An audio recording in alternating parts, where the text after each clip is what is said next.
अस्सलाम वालेकुम। लेक्चर 91 कैफ 6 का स्टार्ट हो गया है। क्वेश्चन नंबर 1 पास पेपर का हमने कल कर लिया था। कोई मसला? थोड़ा आइडिया हो गया नोट्स कैसे बनते हैं, ठीक है। लेकिन अब स्पेसिफिक नोट्स की तरफ चलते हैं जो कंपनीज एक्ट ने अब बैलेंस शीट के बारे में कहे हुए हैं, एडिशनल, जो ज़्यादातर फिर टेस्ट भी करता है। शॉर्ट क्वेश्चंस के अंदर 7-8 नंबर तक का सवाल वो आपसे पूछ सकता है, ठीक है जी। तो अभी तक हमने इनकम स्टेटमेंट वाले नोट्स पढ़ लिए हुए हैं जी। तो मैंने आपसे अर्ज़ किया था कि आपने इनको ऐसे एक सफ़ा लेना है, वालेकुम अस्सलाम, उस सफ़े के ऊपर आपने ऐसे अब लिखना शुरू करना है, ठीक है जी। Statement of comprehensive income, in statement of profit और लॉस, जो भी लिखना चाहें। अब आप ऐसे लिखेंगे इसके अंदर, ठीक है जी।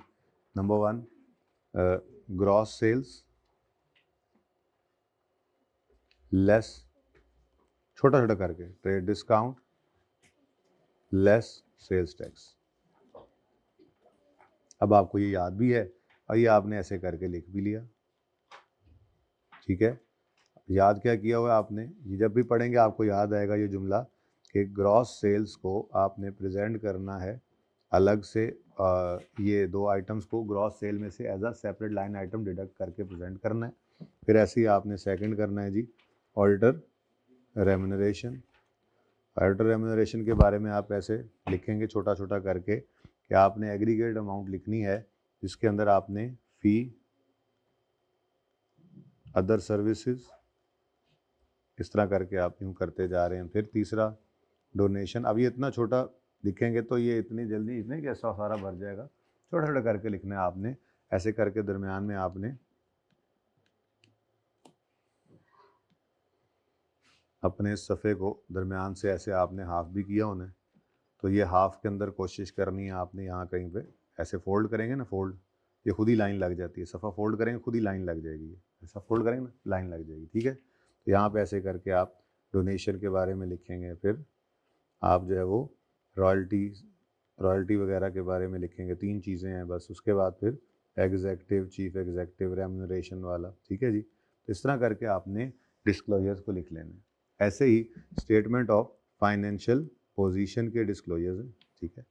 इसके अंदर कुछ जनरल डिस्क्लोजर्स हैं, वो ऐसे करके जब पढ़ाऊँगा तो अभी इनको नहीं लिखना ना, अभी तो पढ़ने का टाइम है, फिर इनको साथ साथ लिखते जाएंगे। या स्टार्ट इधर से भी कर सकते हैं जैसे मैं कर रहा हूँ, स्टेटमेंट ऑफ फाइनेंशियल पोजीशन वाले। अभी मैं फिक्स्ड एसेट के आपको डिस्क्लोजर्स बताऊंगा, तो फिक्स्ड एसेट से रिलेटेड डिस्क्लोजर्स अभी लिखते जाएंगे ऐसे करके, ठीक है। फिर नॉन करंट एसेट्स हैं, करंट एसेट्स हैं, फिर non current liabilities, current liabilities, फिर शेयर कैपिटल के बारे में नोट है, फिर कंटिजेंसीज कमिटमेंट का नोट है। ये बैलेंस शीट से रिलेटेड नोट्स आ गए। उसके बाद ऐसे ही फिर ये अगले सफ़े तक चले जाएंगे, काफ़ी ज़्यादा हैं ये, ठीक है, P&L की निस्बत। उसके बाद फिर अगले सफ़े पे आपने जनरल डिस्क्लोजर्स की हेडिंग देनी है। उसके अंदर फिर वो जनरल डिस्क्लोजर्स आएंगे जिसके अंदर नंबर ऑफ़ एम्प्लॉयज़ कितने हैं आपके पास, क्लोजिंग डेट पर कितने एवरेज रहे, आपकी प्रोडक्शन कैपेसिटी का नोट है, एसोसिएट्स का नोट है, इस तरह से रिलेटेड पार्टीज़ वाला। तो इस तरह के नोट्स आपने बनाने हैं। ये कोशिश करनी है आपने एक सफ़े के ऊपर ये काम करना है, ठीक है। जैसे अब P&L के नोट्स तैयार हैं ना, मतलब पूरे पढ़ा दिए ना आपको, तो आपने वो कोशिश करनी कंसाइज वे में, जैसे आपको पसंद हो वो चीज़ें आपके दिमाग में जैसे हैं वैसे ही आपने उनको शॉर्ट करके सफ़े के ऊपर लिख लेना है, ठीक है। ऐसे ही बैलेंस शीट के नोट्स पढ़ाऊँगा, ऐसे ही जनरल डिस्क्लोजर्स पढ़ाऊँगा। तो आपके ट्राई करनी है, एक सादा सफ़ा ले लेना आपने प्रिंटर वाला, ठीक है, जो बिल्कुल प्लेन पेज होता है, उसके ऊपर आप शॉर्ट करके इसको लिख लेंगे। ये सफ़ा फिर आपके पास जो है वो हर वक्त अवेलेबल रहेगा। ये चैप्टर आपका उस एक सफ़े के ऊपर आ जाएगा, ठीक है। कोशिश करनी है छोटे छोटे करके लिखना, ठीक है। अच्छा, मैंने कहा सर इस पर बड़ा टाइम लग जाना है। तो ये जो टाइम लग जाएगा इसमें आपका ये टॉपिक बस फिर आइंदा के लिए 2-4 मिनट की रिवीजन का रह जाएगा, ठीक है। प्रैक्टिकली भी सवाल करा ही रहा हूँ मैं आपको। अच्छा जी, अब P&L के नोट्स कौन कौन से थे वैसे याद नहीं रहा मुझे। P&L के नोट्स क्या थे जी? 5। नंबर 1 कंपनीज एक्ट के सेल्स टैक्स को और ट्रेड डिस्काउंट को as a separate line item gross sale में से आपने प्रेजेंट करना है। नंबर 2 ऑडिटर रेम्यूनरेशन को आपने ब्रेक करना है, उसकी ऑडिट फ़ी, उसके अदर एक्सपेंसेस और उसकी अदर सर्विसेज की फीस के अदर सर्विसेज की बाद में जो पैसे दिए, अदर सर्विसेज का बताना भी है कौन सी है। जॉइंट ऑडिटर्स हैं तो दोनों के बारे में, जॉइंट सब के बारे में ये बताना है, ठीक है। तीसरा डोनेशन था, अगर किसी सिंगल पार्टी का donation 10% of your total donation या 1 मिलियन से ज़्यादा है तो नेम ऑफ डोनी बताएं, और अगर एड्रेस नहीं, बस नेम ऑफ डोनी, और अगर डोनी में आपके डायरेक्टर या उसके स्पाउस का कोई इंटरेस्ट है तो इर्रिस्पेक्टिव ऑफ द अमाउंट आप बताएं नाम डोनी का, फिर डायरेक्टर का इंटरेस्ट भी, ठीक है, रिलेशन भी बताएं। अब ये बात आपने एक दफ़ा वहाँ से पढ़ ली अपने दिमाग के अंदर, रट्टा लगा के वही नहीं लिखना, यही जो आपके दिमाग में जैसे ये बात बैठी है वैसे ही आपने लिखना है। जैसे मैंने बोला, हो सकता है वहाँ पे पहले 10% वाला लिखा हो सकता है पहले आप इर्रिस्पेक्टिव वाला लिख दें, कोई मसला नहीं है, बस ये लिखना है जुमला। फिर रॉयल्टीज़ के बारे में आपने कहा जी किसी को रॉयल्टी पे की है तो उसका नाम, एड्रेस और रिलेशन इफ़ एनी, ठीक है। फिर remuneration of directors, chief executive और एग्जीक्यूटिव्स के बारे में आपने कहा जी नंबर 1 कि आपने सेपरेटली डिस्क्लोज करना है fee, managerial services, reimbursable expenses in the form of perquisites, bonus commission वगैरह, रिटायरमेंट बेनिफिट्स और फ़ी या amounts paid for any other services, ठीक है। उसके बाद इन काइंड वाला, उसकी नेचर और उसकी वैल्यू अगर पॉसिबल हो तो, और फिर आखिर में एक पॉइंट लिखना है along with number of such person, ठीक है। अब ये आपके डिस्क्लोजर्स पूरे हो गए। तो ये एक सफ़ेद सफ़े के हाफ के अंदर भी उससे भी कम पे पूरा आ जाना चाहिए। बहरहाल जहाँ पे आएगा जितना आएगा, ज़रूरी नहीं, कोई फ़र्ज़ नहीं है, आपके 2 सफ़ों पे भी चले जाएं तो खैर है, लेकिन कोशिश क्या करनी है एक सफ़े के ऊपर शॉर्ट शॉर्ट करके। कैसे, मैं आपको दिखाता हूँ।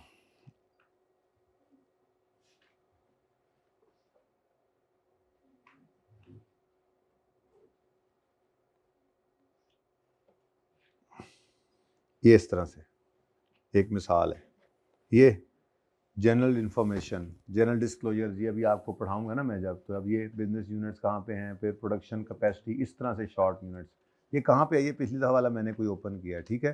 तो बेहतरीन है, बिल्कुल ऐसे छोटा छोटा करके आपने इसको लिखना है। तो ये इस तरह से ये सारे शरिया कंप्लाइंट अभी पढ़ने हैं। तो जनरल डिस्क्लोजर्स यहाँ से लेके यहाँ तक हैं। उसके बाद फिर फिक्स्ड एसेट से सन्ड्री रिक्वायरमेंट्स, रेफर बुक, मतलब आपको याद है सन्ड्री रिक्वायरमेंट क्या थी, यहाँ पे रेफर बुक लिखा हो, आपने रेफर बुक नहीं लिखना, आपने यहाँ पे लिखना है कि as a separate line item कम से कम ये चीज़ें फेस पे नज़र आएँ, revaluation surplus, unclaimed unpaid dividend, long term deposits और कैश एंड बैंक, याद है संडे। फिर ये फिक्स एसेट में आप पढ़ाने लगा हूँ आपको। अब ये फिक्स एसेट के डिस्क्लोजर्स काफ़ी सारे हैं, लेकिन यहाँ तक पूरा करना है। अब आपने इसको शॉर्ट शॉर्ट लिखना है ताकि ये आपके पास एक समरी बनी हुई है। पढ़ना सारा यहाँ से है, तफसील से पढ़ने के लफ्ज़ पढ़ेंगे, उसको पढ़ेंगे, उसका सवाल करेंगे, उसको याद भी करेंगे, लेकिन फिर आपने एंड पे ये प्रैक्टिस कर लेनी है ताकि ये आपके लिए एक समरी बन जाए आपकी रिवीजन के लिए, ठीक है। एक पता नहीं अब पता नहीं सफ़ा आपके ऐसे हैं या नहीं हैं, इसके एंड पे हैं ये वाले, हैं नहीं है ना, लग रहे ना ही हो, आप बनाएं खुद, नहीं है ना, एंड पे बिल्कुल, यस, ठीक है। तो ये आपने कोशिश करनी है बना के अब दिखाने हैं मुझे। खैर चलें, अच्छा अब इसी तरह से हमने बात शुरू की थी कल के रिक्वायरमेंट्स हैं, डिस्क्लोजर रिक्वायरमेंट्स हैं as to statement of financial position. तो नंबर 1 क्या था जी, sundry requirement, following shall be disclose as a separate line items. फिर फिक्स्ड एसेट्स के बारे में कुछ बातें बतानी है, वो क्या बतानी है, मिसाल के तौर पे आपने कंपनी के पैसों से कोई प्रॉपर्टी ली है, उसमें कोई मसला है, मसले किस किस्म के हो सकते हैं, मसला ये हो सकता है कि आपने प्रॉपर्टी ले ली, आपके नाम पे हो गई, जब आप वो प्रॉपर्टी का पोजेसन लेने गए तो कब्जा वाले बैठे हुए, तो उन्होंने कहा भाईजान चलो भागो यहाँ, उन्होंने कहा हमारी ज़मीन है, उन्होंने कहा नहीं हमारी ज़मीन है। अब केस जो है वो कोर्ट में चल रहा है। अब ये डिस्प्यूटेड प्रॉपर्टी है, आपने फंड्स कंपनी के यूज़ करके इसको ख़रीद लिया, ठीक है, लेकिन आपके पास इसका पोजेसन नहीं है। दूसरी सूरत क्या हो सकती है, आपने फंड्स यूज़ करते हुए कंपनी के लैंड ख़रीद ली, पोजेसन भी मिल गया, लेकिन जब आप नाम करवाने गए अपने तो पता चला कि वहाँ पे कोई और मालिक भी क्लेम कर रहा है। अब आपका पोजेसन आ गया लेकिन आपको लीगल टाइटल नहीं मिल रहा, फिर डिस्प्यूट हो गया, फिर कोर्ट में चले गए। आपने ऑक्शन के जरिए एक ज़मीन जो है वो ले ली, बाद में रेलवे वालों ने कहा ये हमारी ज़मीन है और हमने ये ऑक्शन करनी नहीं थी और उन्होंने स्टे ले लिया। तो ये क्या है, फंड्स ऑफ कंपनी यूज़ हुए हैं, उससे कोई आपने फिक्स्ड एसेट खरीदा है, उस फिक्स्ड एसेट में डिस्प्यूट आ गया है, तो आपने उसकी डिटेल बता देनी है, ठीक है। वो इस यहाँ पर वो ये कह रहा है, अब ये IAS 16 ने नहीं कहा था, ये कंपनीज एक्ट ने बोला क्या, वेयर, असल चीज़ क्या है, वेयर एनी प्रॉपर्टी और asset acquired with funds of company, ठीक है जी, are not held in name of company या are not in possession and control of company, ठीक है।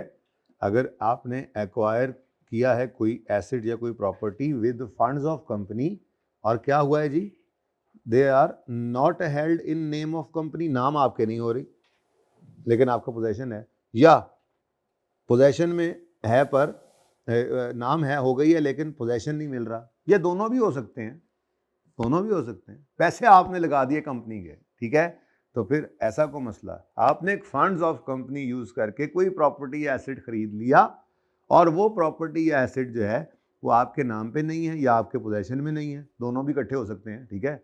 तो फिर क्या करो, ये फैक्ट बताओ, दिस फैक्ट, ये फैक्ट बताओ अलॉन्ग विद रीजंस, फैक्ट बताओ जी, ये फलां प्लॉट ऑफ लैंड है, कंपनी के फंड्स को लेकर यूज करके हमने खरीदा था, ये हमारे नाम में नहीं हो रहा, डिस्प्यूट है, ठीक है, डिस्प्यूट है, रीजन बता रहे हैं, डिस्प्यूट है, या पोजेशन नहीं मिल रहा, डिस्प्यूट है ना, ठीक है। तो रीजन बताओ, रीजन फॉर द प्रॉपर्टी और asset not being in the name और पोजेशन और control of company shall be stated, ठीक है जी। तो रीजंस ये यहाँ से यूँ इकट्ठा करते हैं, रीजन शैल बी स्टेटेड। तो दो बातें हो गई जी, नंबर वन, पहली चीज, आपने कंपनी के फंड यूज करके कोई प्रॉपर्टी एसेट खरीदा, वो कंपनी के नाम में नहीं है या उसके पोजेशन में नहीं है, तो ये फैक्ट बताओ अलॉन्ग विद रीजन, रीजन भी स्टेट करो, बताओ कि क्या वजह है, ठीक है जी, along with reason stated, okay. अच्छा, उसके बाद आगे भी थोड़ी बातें और बतानी है, एंड द डिस्क्रिप्शन, क्या है ये, ओ जी एक प्लॉट ऑफ लैंड है, ओ जी एक बिल्डिंग है, ओ जी एक एग्रीकल्चरल लैंड का टुकड़ा है जी, DHA में कुछ है भाई कह रहे हैं, ठीक है। तो डिस्क्रिप्शन बताओ उसकी और उसकी वैल्यू बताओ, डिस्क्रिप्शन क्या है जी, जमीन का टुकड़ा है जी, बिल्डिंग है जी, वैल्यू हाँ जी इतने रुपए हमने लगा दिए, तो ये चार बातें तो आ गई, ठीक है जी, ऑफ द प्रॉपर्टी और एसेट। और अगली चीज, रोला किसके साथ है, the person in whose name and possession और control it is shall also shall be disclose. तो ये पांच चीजें, ठीक है जी, ये फैक्ट कि हमारे नाम नहीं है, रीजन क्यों नहीं है, डिस्क्रिप्शन ये फलां चीज है, वैल्यू इतनी अमाउंट है इसकी, और जिसके नाम है या जिसके कब्जे में है उसका भी बताओ। अब ये डिस्क्लोजर IAS 16 का नहीं है, ठीक है, लेकिन सादा सा बस ऐसे ही है, अब इन्फॉर्मेशन गिवन होगी सवाल में दे देंगे, लेकिन आपसे वो ये डिस्क्रिप्शन में मतलब आपसे वो नरेट भी करवा लेता है, वो कहता है फिक्स एसेट रिलेटेड डिस्क्लोजर्स बता दो, तो मुश्किल नहीं आसान है, ठीक है। इधर देखो, अब ये आपने जब फिक्स एसेट के डिस्क्लोजर बनाना शुरू करने हैं, जैसे मैंने वो ओपन किया था, मैं दोबारा ओपन करता हूँ, यही आपने बात जब लिखनी है, अब आपने फिलहाल इधर नहीं देखना, यही बात आपने लिखनी है, तो आपने क्या लिखना है कि अगर आपने कोई कंपनी के फंड यूज करते हुए प्रॉपर्टी या एसेट खरीदा है, एसेट लिख दो, एसेट खरीदा है और वो आपके नेम या पोजेशन में नहीं है, तो क्या क्या बताना है, द फैक्ट ये बात बतानी है, रीजन ठीक है किस वजह से नहीं ये बताना है, डिस्क्रिप्शन क्या चीज़ है ये बताना है, वैल्यू कितनी अमाउंट की है ये बताना है, और पर्सन इन हुज पोजेशन या कंट्रोल दैट इज, ये पांच चीज़ें बतानी है। अब ये इस तरह से करके आपने लिखना है, फिक्स एसेट की हेडिंग देंगे आप सब, तो asset acquired with funds of company and not held in name of company या नॉट इन पोजेशन, आप इससे भी शॉर्ट कर सकते हैं, asset acquired with funds of company and not in name और पोजेशन ऑफ कंपनी, बस काफ़ी है, ठीक है। तो फिर क्या बताओ, फॉलोइंग शैल बी डिस्क्लोज, पता है आपको ये लिखना है, यहाँ पे नहीं लिखना, यहाँ शॉर्ट शॉर्ट लिखना है, ठीक है। ये एडिंग देखे कि ये चीज़ हो तो क्या बताना है, this fact, reason, description, value, अभी एक चीज़ यहाँ मिस भी होगी, ऐसी चीज़ें आप इससे भी अच्छा लिखेंगे क्या, एस्टिमेटेड द जी। एग्जाम में ऐसे लिखना मुनासिब नहीं है, एग्जाम में थोड़ा सा तफसील से लिख देना है। कैसे लिखोगे, ये यही जुमला अंग्रेजी के अंदर लिख देना है आपने, ये पूरा जुमला लिख देना है, ठीक है। व्हेन एन एसेट और property is acquired using funds of company and these are and that asset is not in name और possession of company following shall be disclosed. अब यही करना है पर्चे में, दिस फैक्ट, द रीजन, फिर description of asset, फिर value of asset and the name of person in whose possession या कंट्रोल दैट एसेट इज। तो पर्चे में ऐसे लिखना है। अब ए को ए कैपिटल या स्मॉल बस कर दो, बड़े हो गए हो, ठीक है। फुल स्टॉप लगाएं या कॉमा लगाएं, छोड़ दो अब इस बात को, थोड़ा सा खुद भी सोच लिया करो, ठीक है। इस तरह से शॉर्ट आपने नोट्स अपने बनाने हैं। ये मैंने जैसे जैसे ये करता जा रहा हूँ, पीएनएल के बन जाएंगे ना, ठीक है। पीएनएल के बाद अब फाइनेंशियल पोजीशन की हेडिंग दोगे, जनरल रिक्वायरमेंट्स की हेडिंग देकर 5 चीज़ें लिख ली, उसके बाद फिक्स एसेट की हेडिंग देकर, तो ये कल अब मैंने चेक करना है, जितना आज तक पढ़ा देना है वो कल मैंने चेक करना है कि आपके सफ़े के ऊपर आ गए। बहुत अच्छे लगेंगे वो बच्चे मुझे, जितना आज पढ़ाऊँ वो पहले एक फ्रंट के ऊपर ही पूरे कर लें, फिर बैक साइड के ऊपर बाकी के पूरे, एक सफ़े वाले ओए होए होए छट छट करके लें, चुना चुना ऐसे ऐसे चुना चुना कर, देखो 3 कॉलम बना दिए यहाँ पे तुमने, ठीक है। ये ज़्यादा अच्छा होगा, तो और आइडिया मिल गया, 2 की बजाय 3 कॉलम बना ले, ठीक है। मैं तो अपने ज़माने में ऐसे ही बनाता था, ठीक है।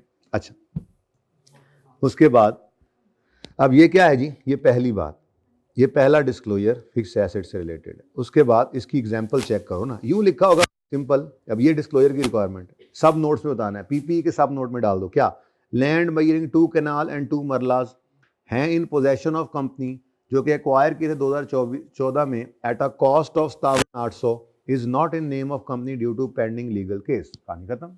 ये सारी बातें पूरी हैं, ठीक है। डिस्क्रिप्शन बताइए आपने, ठीक है जी। फैक्ट बताया, रीजन बताई, ठीक है। जिस नहीं बताया सवाल के अंदर तो नहीं बताया किसके नाम पे है, ठीक है। हमारे नाम पे नहीं है, किसके नाम है यहाँ नहीं है, आगे आ जाएगा। एक और एग्जांपल देखो, जितनी इन्फॉर्मेशन होगी वही बताएंगे ना, पर डिस्क्लोजर 5 रिक्वायरमेंट्स हैं, तो ये 5 आपने लिख लेनी है, अपने याद रखनी है। वो डिस्क्लोजर बनवा भी सकता है, बने हुए को सही भी करवा सकता है, मतलब कि करेक्शन बताओ, इसमें क्या गलतियाँ बताओ, और वो इसी को नरेट भी करवाता है। 6-8 नंबर का एक बार नरेट करवा देता है, फिक्स एसेट के डिस्क्लोजर दो, और उसमें उसने इसके साथ साथ जनरल वाले भी जो फिक्स एसेट रिलेटेड है वो भी लिखे थे 2 पॉइंट, तो वो जब पढ़ लेंगे तो फिर बताऊंगा वो सवाल में जाके। जस्ट उसने क्या कहा था, लिस्ट डाउन करो, नरेट करो, डिस्क्राइब कर दो, तो ऐसे भी लिखवा लेते हैं, तो ये भी याद है। अच्छा, दूसरी चीज, लैंड आपका लीज होल्ड भी हो सकता है, फ्री होल्ड भी हो सकता है, दोनों ही आपकी बैलेंस शीट में आएंगे। लीज होल्ड जो होता है वो डेप्रीशिएट यानी अमोर्टाइज करते हैं उसको, लेट से 50 साल 99 साल की लीज पर, डीएचए के गार्जियन, डीएचए घर 99 साल की लीज पे होते हैं ना, डीएचए में ऐसे ही है ना, मुझे मेरे ख्याल में ऐसे ही है ना, मेरे ख्याल में बारह अस्करी वगैरह में तो ऐसे ही है जी, नहीं है इसी तरह ही है ना, अस्करी वगैरह में तो ऐसे ही है, ठीक है। 99 साल के लिए आपको लीज पे मिल गया, उसके बाद फिर 99 साल बाद थोड़े से पैसे और देकर फिर आपको वो अगले 99 साल के लिए लीज से मिल जाती है, 99 साल के लिए जीना होता है, वैसे बात कर रहा हूँ जो ये लीज होल्ड लैंड इस तरह से, ठीक है। अब लीज होल्ड लैंड जो है इसकी लाइफ डेफिनेट हो गई, तो फिर वो आपने उस कॉस्ट को डिवाइड कर देना होता है उसकी लाइफ पे। तो lease hold land depreciable asset है और free hold land depreciable asset नहीं है, पता है ना। 50 साल के लिए लैंड अगर मिली आपको 5 करोड़ में, तो आप 5 करोड़ को 50 साल के ऊपर डिवाइड करके एक्सपेंस आउट करेंगे, जबकि फ्री होल्ड लैंड की कोई डेप्रिसिएशन, क्योंकि उसकी लाइफ इनडेफिनेट है। अब बस ये एक फैक्ट है, बता दो अलग करके, यानी आपने अपनी लीज होल्ड प्रॉपर्टी को और फ्री होल्ड प्रॉपर्टी को डिस्टिंग्विश करके बताना है। आइए 16 ने नहीं कहा था, कंपनीज एक्ट कह रहा है। कंपनीज एक्ट क्या कह रहा है, लीज होल्ड प्रॉपर्टी और फ्री होल्ड प्रॉपर्टी को क्या करो, अलग रखो। सेकंड, ये second point, land and building shall be distinguished. Land और बिल्डिंग जो है, सिर्फ लैंड और बिल्डिंग, ठीक है, लैंड और building shall be distinguished between free hold and lease hold, ठीक है जी। तो लैंड एंड बिल्डिंग को डिस्टिंग्विश करो, land and building shall be distinguished between free hold and lease hold. उसके बाद अच्छा जी, मिसाल के तौर पे बासित भाई जो है आई अब लेट तो, ठीक है, बासित भाई जो हैं इन्होंने यहाँ पे एक प्लॉट है इनके पास, ठीक है, और उसकी मार्केट की वैल्यू है लेट से 2 करोड़ रुपए, छोटा सा प्लॉट इन्होंने लिया हुआ है। अब इनको एकदम ही मुल्क छोड़ के जाना पड़ रहा है, अब ये तुर्की जा रहे हैं, ठीक है, तो यहाँ पे अपने सारे एसेट्स को बेच रहे हैं। उस्मान भाई को इस बात का पता चल गया, कि ये निकल रहा है और इसकी तो कल फ्लाइट है, क्योंकि इसने उस्मान भाई को बताया है यार कोई गाहक सही मिल नहीं रहा, मार्केट बड़ी डाउन है, ठीक है। तुम्हें पता ही है कि जो है ना वो 2 करोड़ की वैल्यू का ये प्लॉट है, लेकिन जो है ना वो मुझे गाहक नहीं मिल रहा। अब उस्मान को पता है कि ये बेचारा फंसा हुआ है, इसने बेचना तो है ही, कल इसकी फ़्लाइट है। उस्मान ने कहा यार अब मैं और तो कुछ नहीं कर सकता, यूँ कर लो 1.5 में मुझे बेच दो। अपॉर्चुनिस्ट। अच्छा, अब ये क्या है, ये क्या फेयर वैल्यू है या फोर्स्ड सेल वैल्यू है?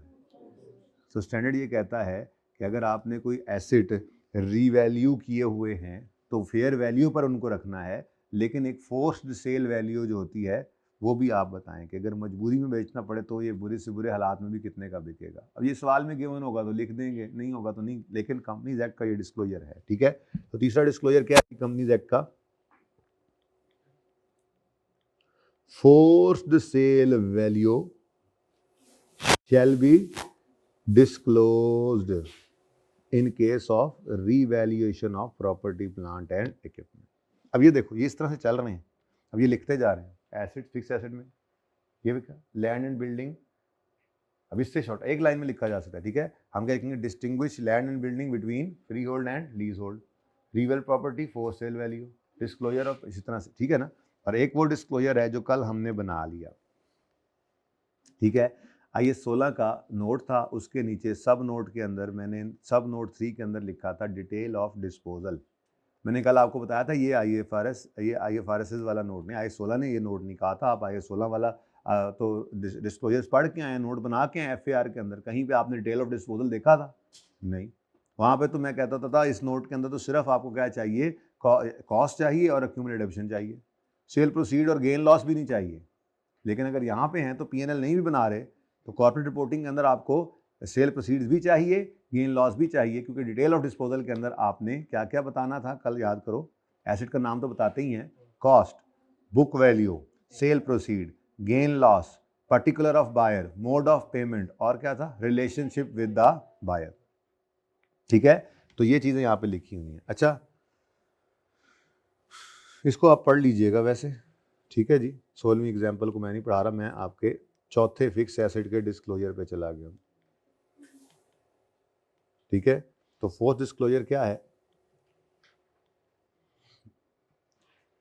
फिलहाल ये देखो, in case of sale of fixed asset,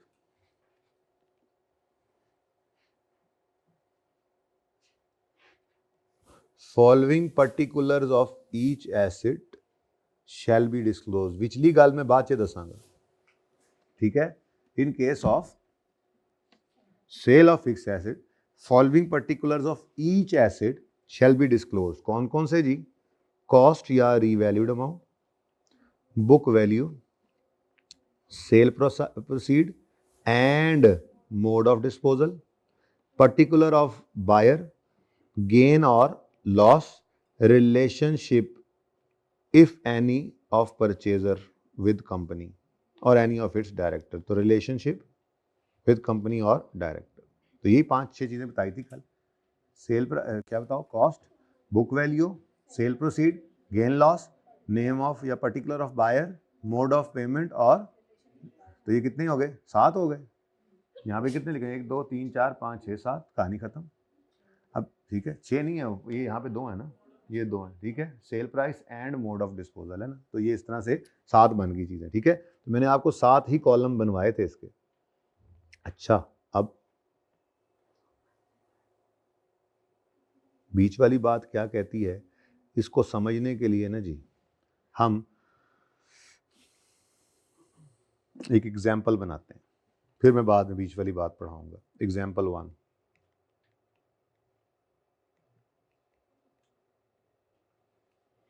हमारे पास एक प्लांट है, प्लांट 1, ठीक है जी। इसकी बुक वैल्यू है 18 लाख, पूरा ही लिखूं, रुपीज इन थाउजेंड्स, बल्कि पूरा लिखें जाके याद हो जरा, 18 लाख।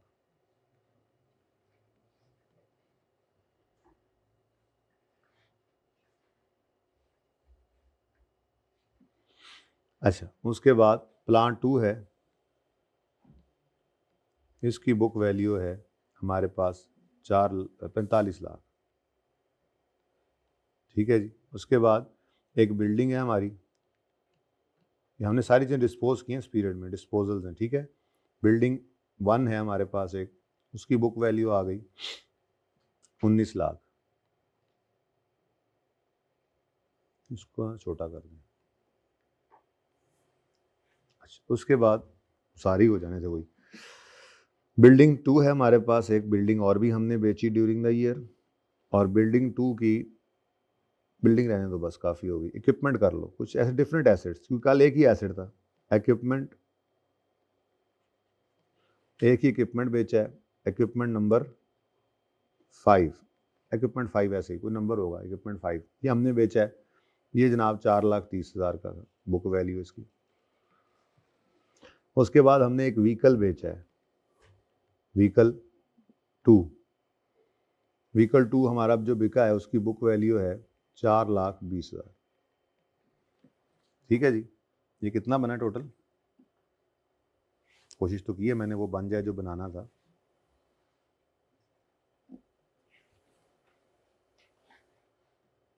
जी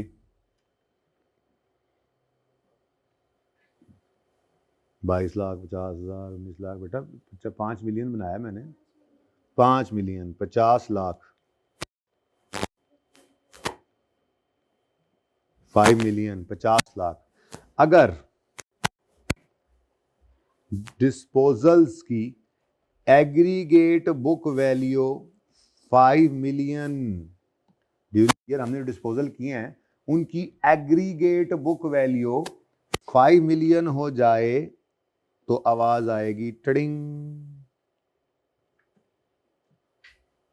खतरे की घंटी बज गई। अब स्टैंडर्ड ने कहा, कंपनीज एक्ट ने कहा, अगर ड्यूरिंग द ईयर आपने इतने डिस्पोजल्स किए हैं उनकी एग्रीगेट बुक वैल्यू अगर 5 मिलियन या उससे ज्यादा हो जाए तो टडिंग। अब क्या करो, हर वो इंडिविजुअल एसेट जिसकी बुक वैल्यू 5 लाख से ज्यादा है उसके बारे में ये चीदा चीदा बातें बताओ। क्या है एसेट का नाम, कितने का बिका, क्या बुक वैल्यू थी, क्या गेन लॉस आया, किसको बेचा, जिसको बेचा उसका कोई ताल्लुक वास्ता कंपनी के साथ या डायरेक्टर के साथ, तो वो बताओ। ये था लॉ। लॉ जरा लिखा ऐसे ही होता है ना, ठीक है, वो भी पढ़ाता हूँ वहाँ पे। ठीक है, तो क्या जी असूल क्या बना, जितने भी डिस्पोजल्स आपने ड्यूरिंग द ईयर किए हैं उनकी एग्रीगेट बुक वैल्यू अगर 50 लाख या उससे ज्यादा हो जाए तो जैसे ही 50 लाख को टच करेगी क्या होगा, ट्रिंग। ये ट्रिंग क्या है, फिर एक खतरे का एक सायरन बजेगा और एक स्क्रीन उभरेगी आपके सामने और उसके ऊपर क्या लिखा होगा, प्लांट 1 और बिल्डिंग 1 को बताओ नाम लिखकर ये सारी बातें उसके बारे में, क्योंकि ये इंडिविजुअल जो है इनकी बुक वैल्यू फिर अब 5 लाख से ऊपर है, और जो बाकी हैं उनको इकट्ठा करके अदर्स में डाल दो, किसको बेचा, कितने का बेचा, क्या किया क्या नहीं किया, उसको करने की जरूरत नहीं है फिर। ठीक है, तो अब हमारा इस एग्जाम्पल से जो डिटेल ऑफ डिस्पोजल का सब नोट बन रहा है,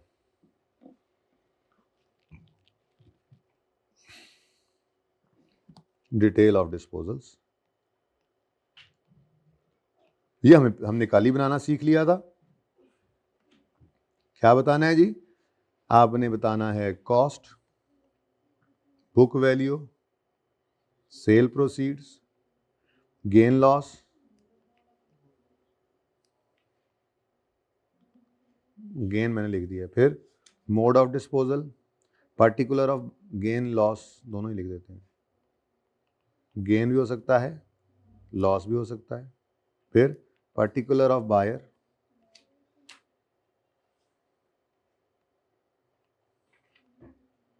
मोड ऑफ सेल, ऑक्शन के जरिए किया, कंपनी पॉलिसी है, फिर relationship with company if any. ठीक है, अब ये वाला नोट जो बनेगा तो उसके अंदर आपने यूं बताना है, प्लांट 1 ठीक है जी। इसकी मसलन कॉस्ट पता नहीं कितनी थी, इसकी बुक वैल्यू कितनी है जी 1800 रुपीज़ इन 1000 बना रहा हूँ, ठीक है। इसकी सेल प्रोसीड है, इसका गेन लॉस है, ठीक है। ये चीज़ें गिवन होंगी सवाल में, ठीक है। फिर हमने बेचा किसको, नाम बताएंगे, किस मोड से बेचा, उससे कुछ थर्ड पार्टी है या एम्प्लॉई है या क्या है, ये सारी बात हमने यहाँ पे लिखनी होगी। ऐसे ही लिखेंगे हम बिल्डिंग 1, बिल्डिंग नंबर 1 जो बेची है इसकी भी ये सारी चीज़ें बताओगे। मेरे सवाल में सिर्फ मुझे 1900 ये पता है ना, बाकी चीज़ें पता नहीं है, मैंने तो रूल पढ़ाया ना ये वाला, ठीक है। तो ये सारी चीज़ें इस बिल्डिंग 1 के लिए भी आपको बतानी पड़ेंगी, ठीक है। क्योंकि पहली ट्रेडिंग हुई क्या, जितने भी डिस्पोजल्स थे उनकी एग्रीगेट बुक वैल्यू क्या हो गई 5 मिलियन से ऊपर, तो फिर हर वो इंडिविजुअल डिस्पोजल जिसकी बुक वैल्यू 5 लाख से 0.5 मिलियन से 5 लाख से ज़्यादा है उसके बारे में ये सारी बातें बताएं, ठीक है। अब इसका मतलब जो बाकी हैं उनका क्या करें, तो भाई बाकी को रिमेनिंग कह के इकट्ठा कर दो, ठीक है। अब हमने कहा जी टोटल 5 मिलियन जो है इसमें से 1800 और 1900 नाम से डिस्क्लोज हो गया, जो बाकी हैं रिमेनिंग्स कह लो, अदर कह लो जी, कितना 1300। ये 1300 बाकी के सारे हैं, इनके बारे में कोई ज़रूरत नहीं है ये बात बताने की। ये इस तरह से मैंने लिख इसलिए दिया, ये आपको पैकेजेस के अभी फाइनल स्टेटमेंट दिखाता हूँ, उसके अंदर उन्होंने भी ऐसे रिमेनिंग कर दी, लेकिन अगली चीज़ रिक्वायर्ड नहीं है इनके लिए, ये क्या सेल प्राइस थी इनकी, क्या गेन लॉस आया, किसको बेचा, मोड क्या, नहीं, कोई ज़रूरत नहीं, कोई ज़रूरत नहीं, ठीक है। तो आपको ये टोटल 5 मिलियन नज़र आ रहा है, तो ये रूल है असल में, ठीक है जी। अच्छा, यहीं पे ना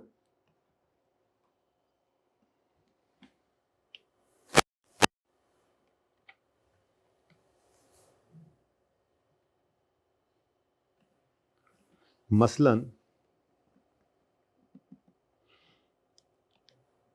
4,10,000 इसकी बुक वैल्यू कर दें, बाकी सब मैंने सेम रखा, 4,10,000 हुआ, तो ये टोटल क्या हो गया जी 490, जल्दी करो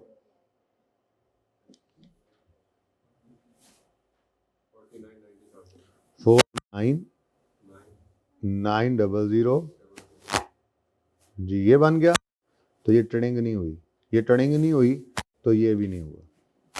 इसका मतलब एग्रीगेट बुक वैल्यूज अगर 5 मिलियन से ऊपर गई नहीं तो फिर no trading, if no trading तो फिर चाहे आपको नजर आ रहा है इंडिविजुअल की 5 लाख से ज्यादा बुक वैल्यूज हैं, लेकिन चूंकि टोटल डिस्पोजल्स की वैल्यू 5 मिलियन से ऊपर नहीं, ये बातें हम कल नहीं की, कल तो नोट बनाना सिखाया ना, ठीक है। टोटल की अगर वो है वो 5 मिलियन से नीचे है तो देयर इज नो ट्रेडिंग। तो अगर no trading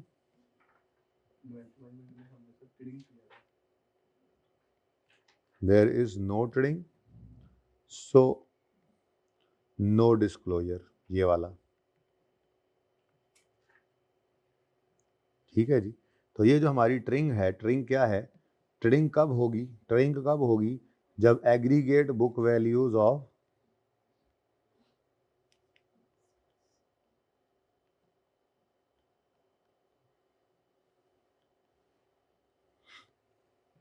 all disposals exceed ₹5 million. लें जी, अब इसको पढ़ भी लेते हैं, इसकी ज़रा पिक्चूरे ले ले, पिक्चूरे।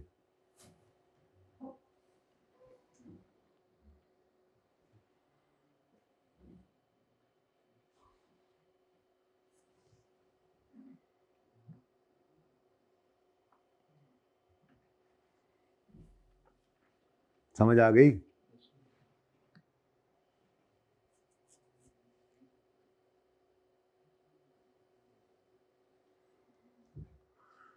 अच्छा जी, अब ये तो ये सवाल भी कर लेते हैं पहले जी, सेल्फ टेस्ट क्वेश्चन है, detail of property plant equipment dispose of during the year are shared by company, plant 1 plant 2, vehicle 1 vehicle 2, table, और ये क्या है जी, बुक वैल्यूज। अब book values, aggregate book values क्या हैं जी, 5 मिलियन से ऊपर है तो क्या होगा, ट्रेडिंग, क्या होगा, ट्रेडिंग। अब फिर ग्रीन हाइलाइटर निकलेगा और हर उस इंडिविजुअल एसेट को उठा लेगा जिसकी बुक वैल्यू 5 लाख से ज़्यादा है। ठीक है जी, तो ये 3 जो हैं इनका डिस्क्लोजर बन जाएगा और ये दोनों जो हैं ये अदर्स के अंदर नज़र आ जाएंगे। यानी इनका डिस्क्लोजर को बना दे टोटल के अंदर, बुक वैल्यू के अंदर बना दे तो बुक वैल्यू टोटल हो जाएगी, चलो ठीक है, लेकिन इसके बारे में कोई डिटेल देने की ज़रूरत नहीं है। ठीक है, तो ये आपके जो 3 हैं ग्रीन वाले, 1 2 3, इनका डिस्क्लोजर बनेगा डिटेल ऑफ डिस्पोजल। ठीक है, तो is disclosure required for PP dispose of based on above information, तो जी बिल्कुल डिस्क्लोजर रिक्वायर्ड है प्लांट 1 प्लांट 2 और व्हीकल 2 के लिए। ठीक है जी, इसको छोड़े, इससे अच्छा वाला हम नोट अभी पढ़ने जा रहे हैं, लेकिन अभी यहाँ पे ज़रा रूल पढ़ लें पहले हम, जो स्टैंडर्ड ने ये कंपनीज एक्ट ने लिखा था। स्टैंडर्ड पढ़ा के ना, लॉ पढ़ाता नहीं हूँ ना, कंपनीज एक्ट मुँह से निकलता था, पहले स्टैंडर्ड ही निकल जाता है मुँह से जी।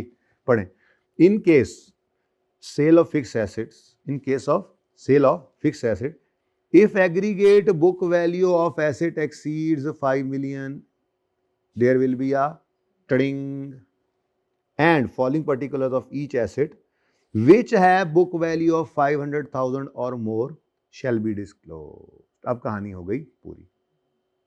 ठीक है, in case of sale of disposal, if aggregate book value of assets, if aggregate book value of assets exceed 5 million, following particulars of each asset which have book value of 500,000 or above shall be disclosed। लेकिन if book value of assets इसने लिखा हुआ है if aggregate book value of assets exceed 5 million, तो मैं इस शक को भी दूर कर देता हूँ। मेरे दिल में तो ये आ रहा है कि यहाँ पे आप क्या कर दें, यहाँ पे आप ऐसे कर लें। ठीक है, ये ज़्यादा अच्छा हो जाएगा। क्या कर दें जी, ऐसे कर दें, ज़रा और पक्का हो जाए। 5 मिलियन से एक्सीड उसने लिखा हुआ है, और बाकी फिर एग्रीगेट के लिए उसने क्या बोला है, 5 लाख या उससे ज़्यादा वाले, तो 5 लाख वाला भी उसमें आ जाएगा। ठीक है ना, ऐसे ज़रा मेरा दिल कर रहा था, तो ये तो ऐसे ही रहेगा, राउंडिंग का डिफरेंस। चलो इधर से सही रहा, ओके सही है जी।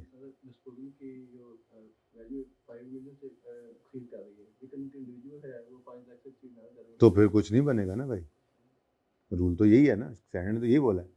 पहली शर्त क्या है, ट्रेडिंग हो।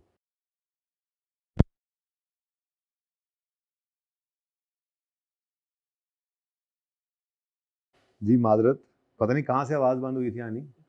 चलें जी, मैं ये कह रहा था, भाई का सवाल था कि अगर एग्रीगेट बुक वैल्यूज़ जो हैं वो 5 मिलियन से बढ़ जाएं, लेकिन इंडिविजुअली कोई भी 5 लाख से ऊपर ना जाए, तो क्या करें। मैंने कहा कुछ ना करें, क्योंकि फिर यही होगा कि छान बुरा ही बेचा होगा आपने सारा, इतना 50 लाख से ऊपर एग्रीगेट बुक वैल्यू चली गई, लेकिन वो सारे छोटे छोटे आइटम्स थे, कुरकुच्चा टाइप हैं जी।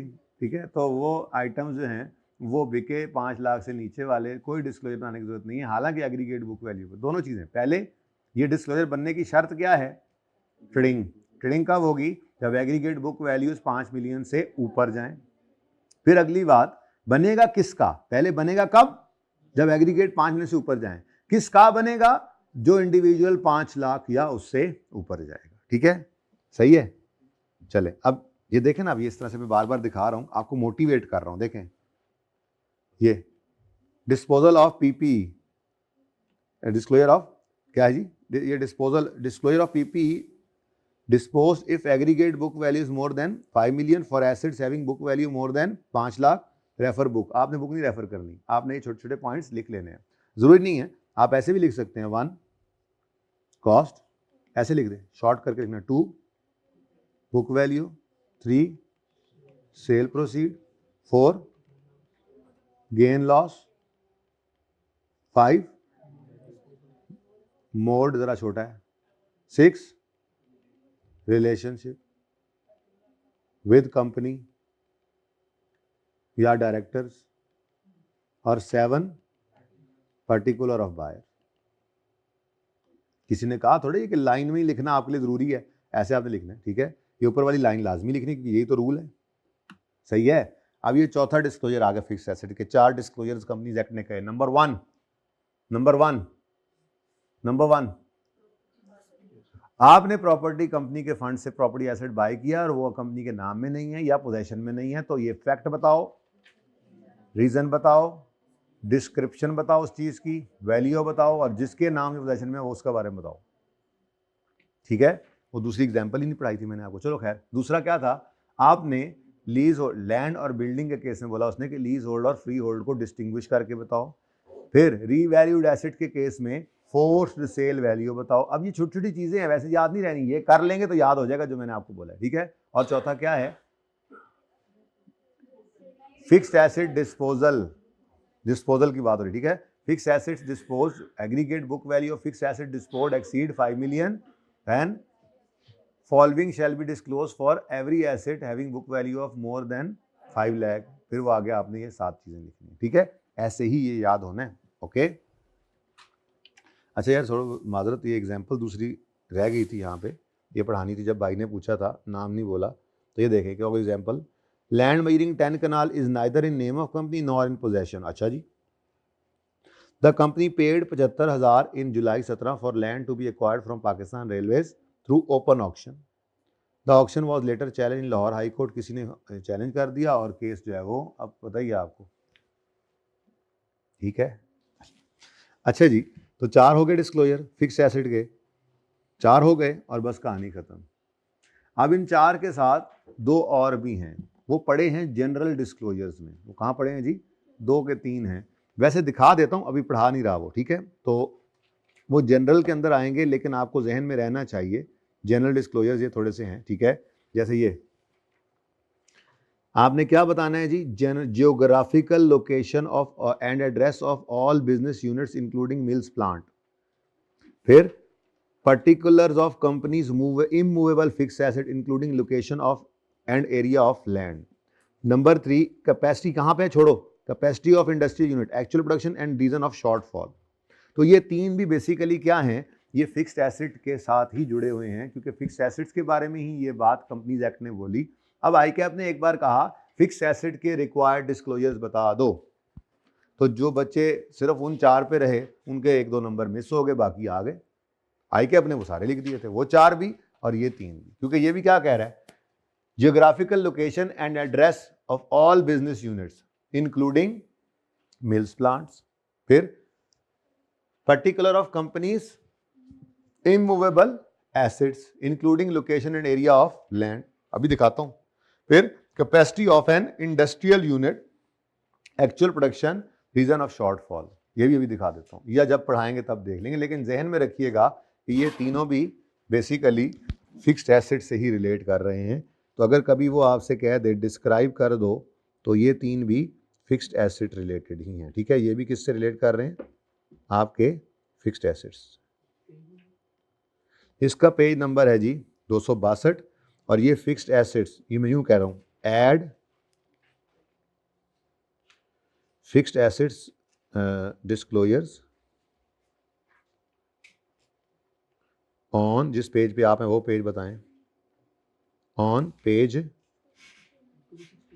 269 बोले, ठीक है जी।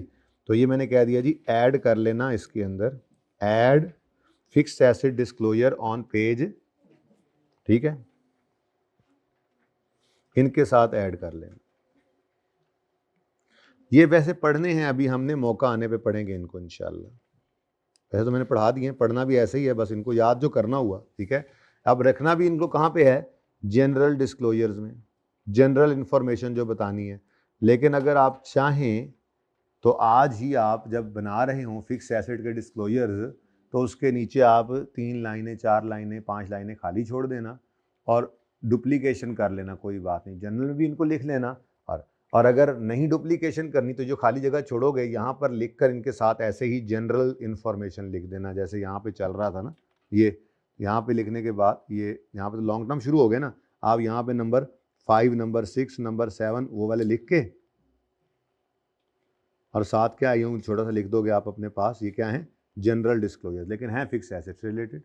ठीक है, तो क्या बताना है जी, क्या बताना है जी, चलो याद हो गया अब यहाँ से, चलो ये यहीं से याद कर लेते हैं।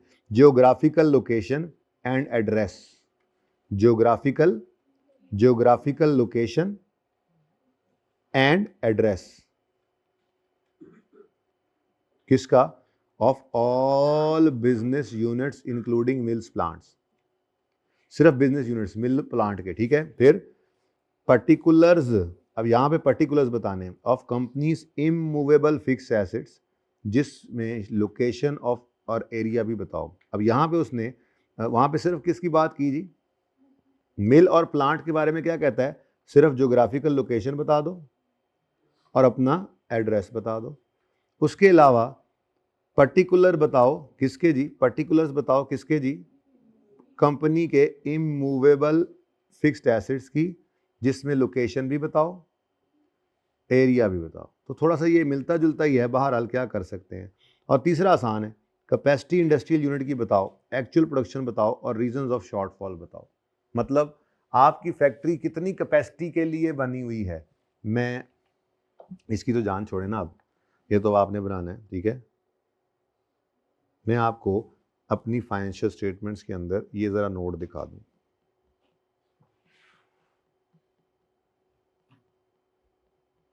ये ऐसे नोट्स होते हैं, ये ना पीएनएल से रिलेट करते हैं ना बैलेंस शीट से रिलेट करते हैं। तो सारे ये डिस्क्लोजर जब खत्म हो जाते हैं तो एंड पे जाके ये जनरल डिस्क्लोजर्स जो है वो हम डाल रहे होते हैं। जैसे मैंने आपको अभी ये पढ़ाया, capacity and production of industrial unit. अब ये नेस्ले वालों की फाइनेंशियल स्टेटमेंट से एक्सट्रैक्ट किया गया है। क्या जी, Sheikhupura factory liquid production litres in thousands, capacity तो थी 2013 में 12,38,483 थाउजेंड्स, लेकिन एक्चुअल में इन्होंने प्रोडक्शन की कितनी, 742,149,000। पहले ही उसने बता दिया थाउजेंड्स में है ये। अब इसके बारे में क्या रीज़न है ये बताओ। ऐसे ही 13 के अंदर कैपेसिटी इतनी, 14 के अंदर कैपेसिटी जो है वो इतनी ही है, सेम कैपेसिटी, ये बढ़ाई नहीं है, लेकिन ये और कम हो गई है। भाई क्या हुआ है यार, utilisation of capacity is in line with seasonal impact of products and demand. भाई जितनी डिमांड होती है, जो सीजनल इंपैक्ट होता है, उसी वजह से प्लस माइनस। फैक्ट्री तो बड़ी लगाई हुई है लेकिन यूटिलाइज इतनी ही हो रही है। अब ये क्या है, इंडस्ट्रियल यूनिट की कैपेसिटी, एक्चुअल प्रोडक्शन और रीजन ऑफ, ये तीनों चीजें उसने यहां लिखी हुई थी। कैपेसिटी बताओ इंडस्ट्रियल यूनिट की, एक्चुअल प्रोडक्शन बताओ और रीजंस ऑफ शॉर्टफॉल बताओ। अब ये ऐसे याद करने हैं क्योंकि ये लिखने पड़ेंगे, कौन सा फिफ्थ में कौन सा फोर्थ में, ये तो मैंने अभी बताया ही नहीं, आपको इसकी जरूरत भी नहीं है। ठीक है, तो ज्योग्राफिकल लोकेशन और एड्रेस बताओगे मिल्स प्लांट्स के, all business units including mills plants. ठीक है, फिर particular of company's immovable assets, उसके अंदर शामिल करो लोकेशन ऑफ एरिया, लोकेशन और एरिया, यानी लोकेशन बताओ, एरिया बताओ, एड्रेस बताने की जरूरत नहीं है। एड्रेस सिर्फ किसका कहा उसने, मिल और प्लांट का। ठीक है, ज्योग्राफिकल लोकेशन एंड एड्रेस किसका, बिजनेस लोकेशंस का, इंक्लूडिंग मिल्स और प्लांट्स। फिर particular of immovable, all immovable fix assets, जिसके अंदर फिर क्या बताना है आपने, लोकेशन और एरिया। तीसरा, इंडस्ट्रियल यूनिट की कैपेसिटी कितनी है, एक्चुअल प्रोडक्शन क्या की और रीजन ऑफ शॉर्टफॉल क्या है। ठीक है जी, तो ये इंशाल्लाह जब पढ़ेंगे तो साथ में फिर आपको डिस्क्लोजर दोबारा पढ़ा दूंगा। फिलहाल मैं वापस चलता हूँ फिक्स एसेट्स पे। ये इसलिए साथ ही करा दिए, अगर कभी आपको वो कह दे फिक्स एसेट के डिस्क्लोजर्स नरेट कर दो कंपनीज एक्ट के तहत क्या हैं, तो वो चार तो आ गए। Number 1, acquired with funds of company, property acquired with funds of company not in name या in possession, उसके बारे में क्या बताओ, ये फैक्ट, रीजन, डिस्क्रिप्शन, वैल्यू और जिसके नाम या कब्जे में है वो बताओ। नंबर 2, फ्री होल्ड और लीज होल्ड में डिस्टिंग्विश करो बिल्डिंग लैंड को। 3, for sale value revalued asset का बताओ। 4, अगर book aggregate book value of all disposals 5 million से ज़्यादा है तो फिर हर वो इंडिविजुअल डिस्पोजल जिसकी बुक वैल्यू 5 लाख या उससे ज़्यादा है उसके बारे में बताओ। Sale proceed, cost, book value, gain loss, particular buyer, mode of payment और रिलेशनशिप। 4 हो गए। 5वां इधर ना देखो, अभी पढ़ाया तो है। अब ये ऐसे याद रखने हैं, आसान तरीन तरीका बताया आपको, वरना ये खाम खा का नासूर बना रहेगा एंड तक, पेपर नाइट तक आपके लिए पता नहीं वो याद है या नहीं याद है। और ये आज कर लो, टाइम है, आज कर लो, इंशाल्लाह और कुछ होगा नहीं होगा ये ज़रूर याद होगा, ठीक है। बाकी भी इंशाल्लाह याद ही होगा, लेकिन ये ज़रूर याद है, समरी सी बन जाती है, ठीक है। इसको लाजमी करना है। अब 4 हो गए, 5वां क्या है जी, इधर नहीं देखना। जियोग्राफिकल लोकेशन और एड्रेस बताओ ऑल बिजनेस लोकेशंस का इंक्लूडिंग मिल्स एंड प्लांट। फिर पर्टिकुलर्स बताओ ऑल इमूवेबल फिक्स एसेट का। अब इसके अंदर लोकेशन बता दो लाहौर में है और एरिया बता दो इतने एकड़ है। और तीसरा capacity of plant, actual production और रीजंस ऑफ। अब ये 7 हो गए। इकट्ठे लिखना चाहना तो बेशक लिख लेना, बट मेरा मशवरा यही है, इनको याद ऐसे इकट्ठे कर लिया करना, लिखो अलग अलग जैसे कंपनीज एक्ट ने बताया हुआ है, ठीक है। अब फिक्स्ड एसेट तो गए हो, फिक्स ये लिखा तो हुआ reason of shortfall. Reason of shortfall, आपकी कैपेसिटी अगर 12 लाख लीटर्स की थी तो क्यों आपने 6 लाख यूनिट्स लीटर्स बनाए? यार सीजनल इम्पैक्ट है, डिमांड है। अब ये रीजन है। रीजन ऑफ शॉर्टफॉल में क्या लिखोगे? जो रीजन है वही लिखोगे ना। आपकी कैपेसिटी से आपने कम क्यों प्रोडक्शन की, बोलो क्यों प्रोडक्शन किया? अब आपकी फैक्ट्री आपको नहीं पता होगा, तो वही रीजन लिखनी है भाई जी। रीजन है, रीजन की बात है, ठीक है। आप प्रोडक्शन ज़्यादा कर ली, कम कर ली, ठीक है, लेकिन कैपेसिटी से ऊपर तो जा नहीं सकते, तो कैपेसिटी से नीचे क्यों फिर रहे हैं? बस जितनी डिमांड है उतनी चीज़ बनाते हैं, हमने कोई बना के बाहर फेंकनी थोड़ी होती है, जो बिकती है वही बनाते हैं बस, ठीक है। अच्छा जी, हम कहाँ थे, ये कहाँ आ गए हम? ये जनरल डिस्क्लोजर्स हैं यहाँ तक, ठीक है। अच्छा जी, हम तो थे ये सन्ड्री रिक्वायरमेंट्स, तो ये ऐसे ही अभी एकदम से ऐसे ये तय होकर ना जेब में आ जाना है आपके सारा टॉपिक, इतना ही है आप, ठीक है। तो P&L के आपने पढ़ लिए, बैलेंस शीट के आप पढ़ने शुरू कर चुके हुए हैं।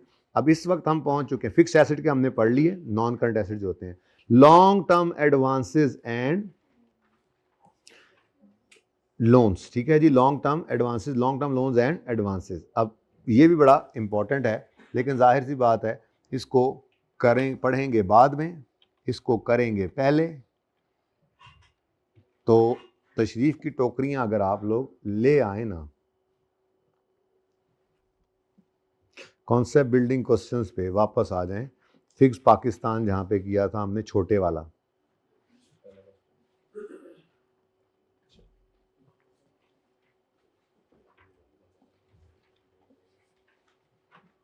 चैप्टर बहुत छोटा हो गया अब ये यार।